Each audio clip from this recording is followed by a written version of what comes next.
My name is Juliet Gordon Lowe. I was famous because I started Girl Scouts. I was born October 31st, 1860 in Savannah, Georgia. My parents' names are William Washington Gordon Jr. and Eleanor Kenzie Gordon. I have 2 brothers and 3 sisters. I went to school at Miss Boy's School until I was 14. Then I was sent by my parents to Stuart Hall School. They taught me how to be a proper lady. I was at that school for 1 year, then I went to Edgehill School. I went to college at Charbonniers in New York. I got married to William Mackey Lowe on December 21st, 1886 at the age of 26. On my wedding day, well-wishers were throwing grains of rice and one got lodged into my good ear. When I was born deaf in one ear and had one ear I could hear from. We went back to Georgia to get the grain of rice out of my ear. The doctors were able to get the rice grain, but it caused me to go deaf in that ear. Soon after my wedding, I was told I could not have children, so I got a bunch of pets to keep me company. So when William went on big hunting trips, I would not get lonely. One of my parents was called Blue Boy. William and I got divorced. On one of my trips to England, I met a man named Robert Baden-Powell who created Boy Scouts, and he showed me a club called Girl Guides, which inspired me to create a club called Girl Scouts. On March 12, 1912, I started the club in England and Savannah, Georgia. I put a lot of energy into Girl Scouts, and I never got tired of seeing young girls learn and have fun. Now there are 2.6 million Girl Scouts.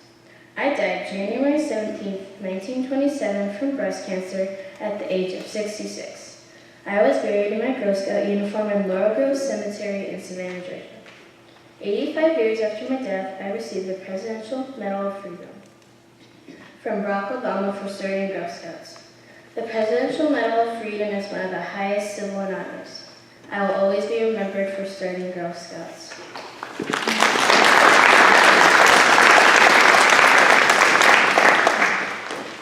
Hello, my name is Eleanor Roosevelt. Most people remember me as a First Lady to our nation's 32nd President, Franklin D. Roosevelt. However, there's much more to my story than just that. I was born on October 11, 1884, in New York City.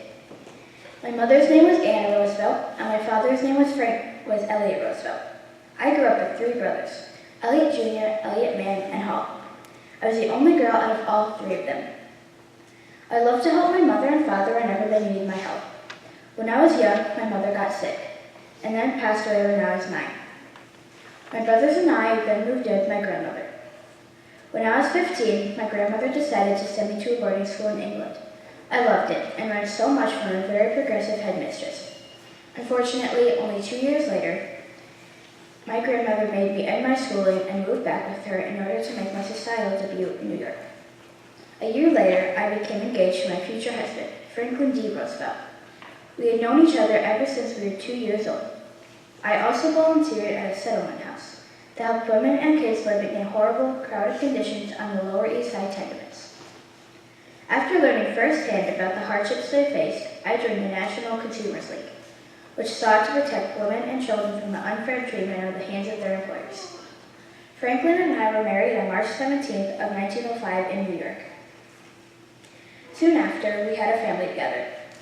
We had 5 children: Anna, James, John, Elliot, Franklin Delano Jr., and lastly Franklin Jr. My husband Franklin went into politics and was elected to the New York State Senate in 1910, and then became governor of New York in 1928. He was elected as President of the United States in 1932. When Franklin was elected, I was happy for him, but a little scared.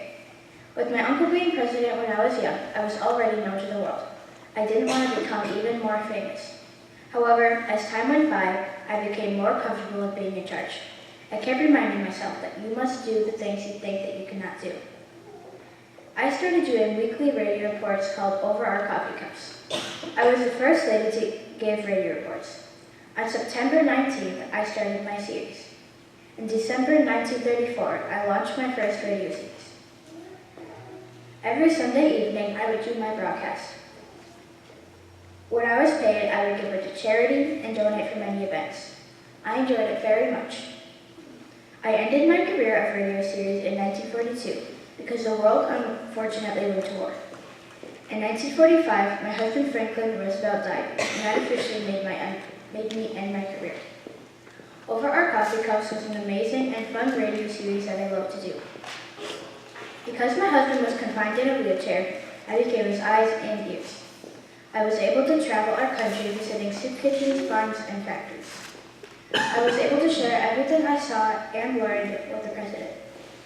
I also worked on the Democratic National Convention and worked to support workers' rights for better working conditions and wages. One morning, April 12, 1945, I woke up and found my husband dead. I was devastated, but I kept going on. I kept traveling and helping many people in the world. My life was soon coming to an end too. I kept getting more and more tired from the sickness called tuberculosis. I loved my amazing life, but on November 7, 1962, it soon ended. I will always be remembered for being the First Lady, but also for the way I cared for others.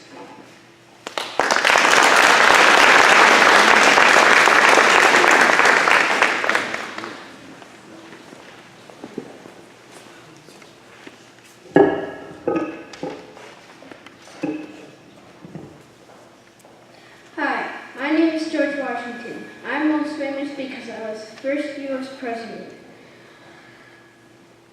I was born February 22nd, 1732 in Virginia. My parents were Augustine and Mary Bell Washington. My brother's name was Lawrence. When I was 11, my father died. I was homeschooled until I was 16 years old. There were no schools at that time. I was an outdoorsman and learned how to survey land. I was a surveyor for many years. When I was 20, my brother died of tuberculosis at Mount Vernon, his home. A year later, Mount Vernon became my home. In 1759, I married a wealthy widow named Martha Custis. She already had 2 children. We had no children together. I led the Continental Army. The troops were untrained, but they were very brave. I lost many battles, but I never gave up. My wife Martha helped take care of the soldiers that were fighting under me. She made soup for them and mended their clothes. I was leading the Continental Army and defending New York City in 1776, so I did not sign the Declaration of Independence. One of the most famous things I did while leading the soldiers was a surprise attack on Trenton. My troops and I crossed the Delaware River on a cold Christmas night, December 25th, 1776, and captured the enemy forces. The war finally ended with the Americans winning. In December 1783, I quit being commander of the Continental Army, and then I went home to my wife and continued farming. After the war, some people in the U.S. thought they should have a king. I did not like that idea at all. I thought that the people should choose their own leaders. In 1787, the Constitutional Convention met and chose me to lead the convention. We wrote the United States Constitution. I was the first person to sign it. I was then voted to be the leader of the country from 1789 to 1797. I served 2 presidential terms. The people wanted me to serve more, but I did not think that was a good idea. After that, I worked on my farm as it had been neglected when I was out leading the Continental Army and being president. One day, I was out looking at the farm and rode my horse for 5 hours in a storm. I got sick from that and died December 14th, 1799 at Mount Vernon. I will always be remembered for leading the Continental Army during the Revolutionary War and being the leader of the Constitutional Convention and for being the President of the United States.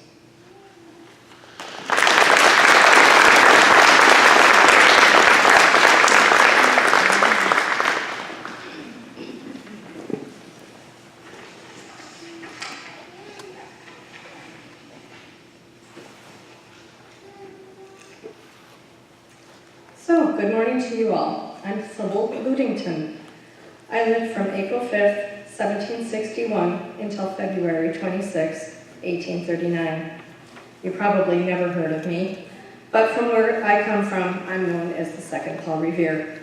My parents are Colonel Henry Ludington and his wife Abigail. I have 11 siblings, 6 brothers and 5 sisters. I, of course, am the oldest.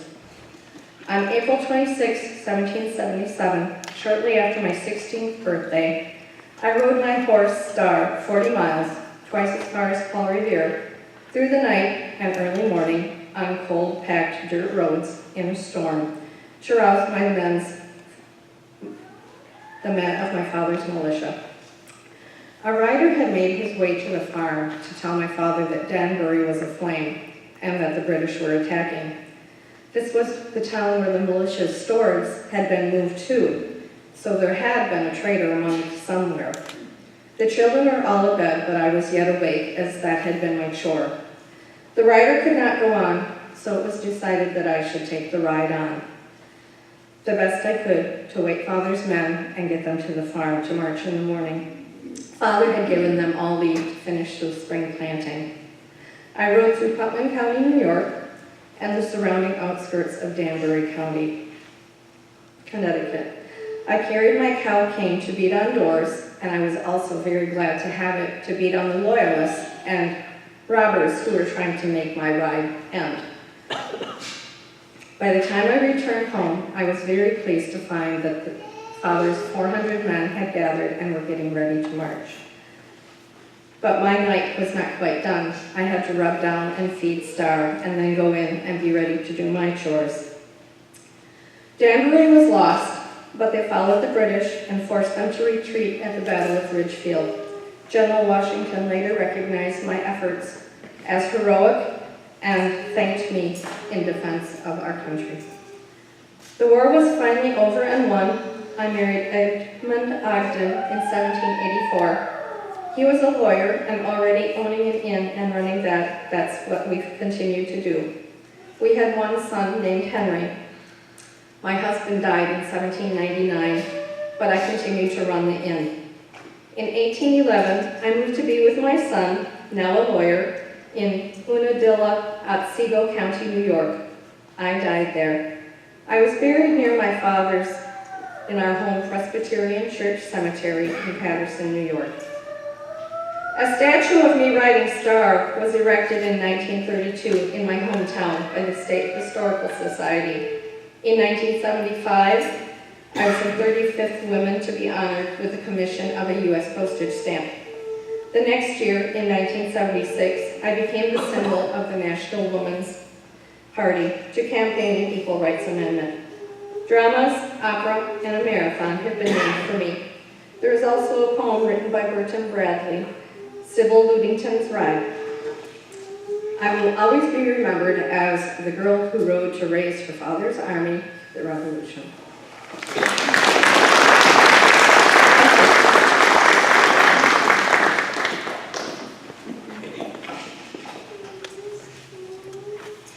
Hi, my name is Davy Crockett. During my life, I was a frontiersman, a politician, and a soldier. I'm famous for fighting in the War of 1812 and in the Texas Revolution. I was elected. I was also a representative from Tennessee in the U.S. House of Representatives. I was elected to Congress 3 times. And I was born in Eastern Tennessee on August 17, 1786. My parents were John and Rebecca Crockett. I had 8 siblings, and their names were Elizabeth, Aaron, John, James, Nathan, Rebecca, Margaret, and William. I learned how to read, write, and do math. I was in school for 4 days and ran away when I was 8. My dad sent me back in school, but I liked to play hooky. Instead of staying in school, I worked to pay off my dad's debts. On August 12, 1806, I married Mary Polly Finley, and we had 3 children, and their names were John Wesley, William, and Margaret. In 1815, Polly got very ill and died. In 1816, I married a widow and her name was Elizabeth Patton. We had 3 children, and their names were Robert, Rebecca, and Matilda. I was a soldier and scout in the war against the Creeks. I provided the soldiers with meat, and I told them stories at night. There wasn't really a form of government in the Wild West, so the settlers chose me to be a judge. Andrew, I was elected to the House of Representatives and Congress. Andrew Jackson tried to take land away from the Native Americans, and I fought against him to help Native Americans keep their land. I became upset with politics and returned to Texas. I joined a group that fought to free Texas from Mexico. We fought at the Alamo. We all died at the Alamo on March 6, 1836. I will always be remembered for fighting for rights of Native Americans and dying at the Alamo, and for my coonskin cap. I am known as the King of the Wild Frontier.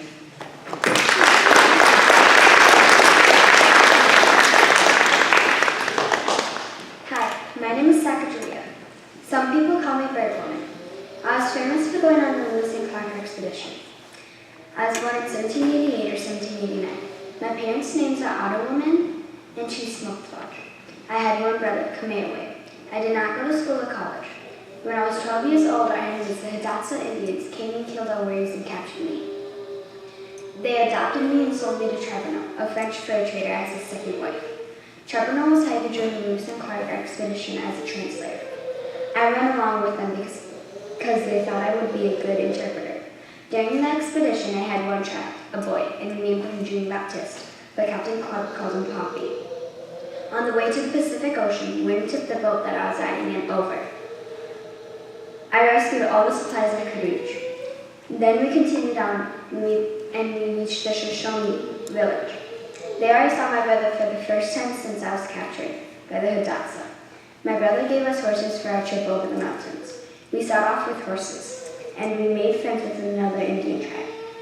They agreed to keep our horses until we came back. Due to the fact that I was along, native tribes knew that Lewis and Clark were not on the path, and it made their trip a lot better. After a while, we reached the Pacific Ocean. There I saw a whale. It was amazing to me. After a long winter, we started back. We met our old friends again. They gave us our horses back, and we continued heading back.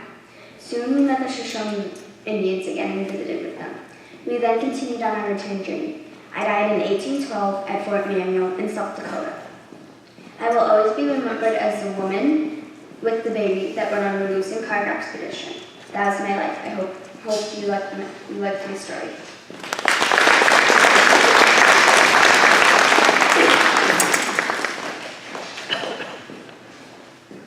Hi, my name is Armand Talmenti Ross, or better known as Harriet Tubman. I was famous for working to end slavery and hoping to free many slaves as a conductor of the Underground Railroad. I was born a slave around 1821 on a plantation in Dorchester, Maryland. I lived in a very small cabin with my 10 brothers and sisters and my parents, Harriet and Ben Ross. As a slave, I was not allowed to go to school. Violence was a daily part of my early life being a slave. My most severe and life-threatening injury was severe head trauma after being hit with a 2-pound weight. I suffered bad headaches, seizures, and blackouts for the rest of my life. In 1844, I married a free black man named John Tubman. In 1849, I changed my name from Armand Ross to Harriet Tubman. I escaped and was able to become a free woman by using the Underground Railroad, which was a series of stops, homes, and stores leading up to the north where runaway slaves could find shelter and be free. I worked as a conductor of the Underground Railroad, helping my family and many other slaves reach to freedom. I helped more than 700 slaves reach to freedom. Later, I worked for the Union Army as a cook, nurse, and spy. In April 1865, the Civil War ended and slavery was finally abolished throughout the United States.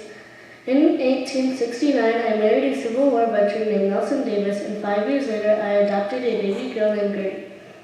On March 10, 1913, around the age of 92, I caught pneumonia and died in Auburn, New York. People will always remember me for helping slaves get to freedom by using the Underground Railroad. I risk my life to help others escape to slavery and reach freedom as a conductor of the Underground Railroad.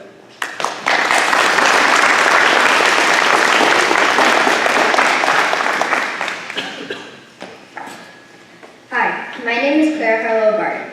I am famous for starting the American Red Cross. I was born on December 25th, 1821, in Massachusetts on Christmas Day. My parents are Sarah and Stephen Barton. I have 2 brothers and 2 sisters. My brothers' names are David and Stephen Jr., and my sisters' names are Sally and Dorothy. When I was little, I went to school in Massachusetts. I was very shy and also went to a private school. When I was little, I stayed home from school for 2 years to help my brother David recover after he fell off the roof of the barn on the family farm. My brother was very ill. When I was in high school, I decided that I was going to be a teacher. When I got older, I wanted to expand my education, so I went to the Clinton Liberal Institute in Clinton, New York. Unfortunately, after getting home from college, I found out that my mom had died, which made me very sad. After being home a while, I began to notice that several children did not go to school during the day. One day I asked them why. They said that it was because school was too expensive. So I started a school where children didn't have to pay. Stories of those injured in the war were in the news. I did not want to sit by and not do anything. So I gathered up a bunch of supplies such as bandages and medicine and headed to the battlefield. I arrived just in the nick of time as the doctors and nurses had just run out of supplies. I became known as Angel of the Battlefield. After the war had finished, I continued helping people. I wanted to continue helping people. I started an organization to help find missing soldiers. I ended up writing hundreds of families who had missing soldiers. As I was on my mission to find soldiers, I became very ill. The only way for me to get better was to travel to Europe. Once I became stronger, I began to explore the city. I happened upon an organization called the Red Cross. They were a group of people that helped people after events such as flooding, hurricanes, and fires. They worked to get supplies such as food, medicine, and blankets to those in need. I eventually returned to America. I couldn't forget about the great things the Red Cross was doing in Europe. I wanted to bring these great things to America. I begged to have the Americans sign the Geneva Convention. After many years of delay, the document was signed. The Red Cross was finally started. A warehouse was used to store the supplies. As the Red Cross began to grow, Abraham Lincoln gave me a gold medal for my efforts.